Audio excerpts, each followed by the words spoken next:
The training method that elite endurance athletes spend up to 80% of their time on is the exact same training method that extends your lifespan and improves your metabolic health. It is not high intensity. It is not exhausting. In fact, it is almost boring. It is called Zone 2 cardio, and longevity researchers consider it one of the most powerful evidence-based tools for extending both lifespan and health span available today.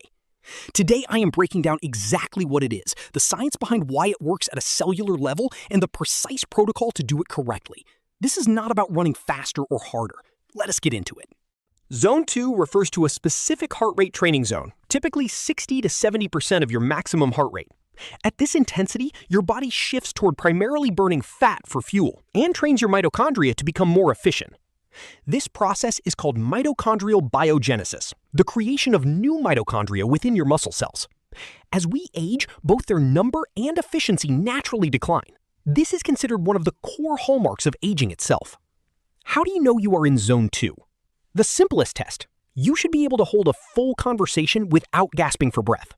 This corresponds to blood lactate staying below 2 millimoles per liter. At higher intensities, lactate accumulates faster than your body can clear it, forcing you to slow down. At Zone 2 intensity, you train your body's capacity to use fat as fuel efficiently and build your aerobic base. In simple terms, Zone 2 is the training intensity where your body builds its metabolic foundation.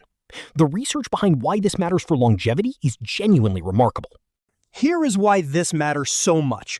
Multiple large-scale studies now confirm the same finding about cardiorespiratory fitness and longevity. A 2018 study published in JAMA Network Open analyzed over 122,000 patients and found cardiorespiratory fitness was inversely associated with all-cause mortality, with no observed upper limit of benefit. A 2022 study in JACC followed 750,302 U.S. veterans across every age group, race, and sex. Every 1 MET increase in fitness was linked to a 13 to 15% drop in mortality risk, regardless of age, weight, sex, or health conditions. A separate JACC study tracking fitness changes in over 93,000 veterans confirmed that improving fitness meaningfully reduces mortality risk. A 2009 JAMA meta-analysis reached the same conclusion. 4 large independent studies, the same finding. That level of consistency across 4 separate studies rarely happens by chance. Zone 2 training is the most efficient, sustainable way to build this fitness over a lifetime, without excessive fatigue or injury risk. Zone 2 training also improves insulin sensitivity. Research on the PGC1 alpha pathway shows aerobic training increases GLUT4 transporter density in muscle cells, letting muscles absorb glucose more efficiently, independent of insulin. Cardiac adaptations are equally impressive. Zone 2 training increases stroke volume, blood pumped per heartbeat, through increased left ventricular filling capacity. This is why endurance-trained individuals have lower resting heart rates. Zone 2 training improves metabolic flexibility, your body's ability to switch between burning fat and carbohydrates depending on availability. Reduced flexibility is linked to insulin resistance and accelerated metabolic aging. The data here is remarkably consistent across decades of exercise physiology research. Zone 2 training builds the cellular and cardiovascular machinery your body depends on as you age. Now, here is exactly how to implement Zone 2 training correctly. Most people either go too hard, accidentally training in Zone 3, or are not consistent enough to see the adaptations.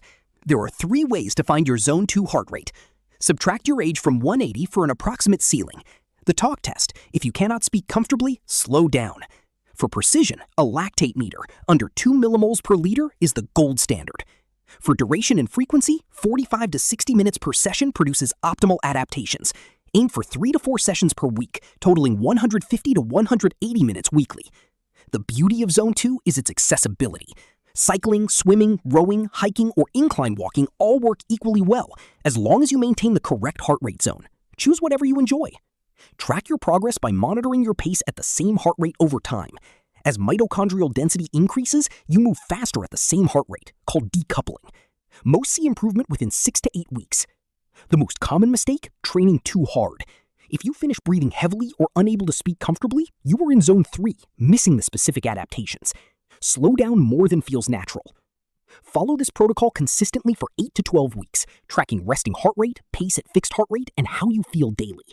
The improvements compound significantly over time. Let us recap.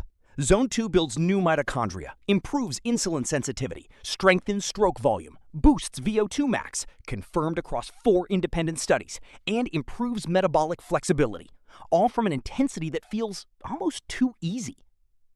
This connects back to video 1, where movement was one of our core anti-aging habits. Zone 2 is the science-backed way to make that movement count. If you haven't seen videos 2, 3, and 4, go check those out. If this helped you, hit subscribe and the bell.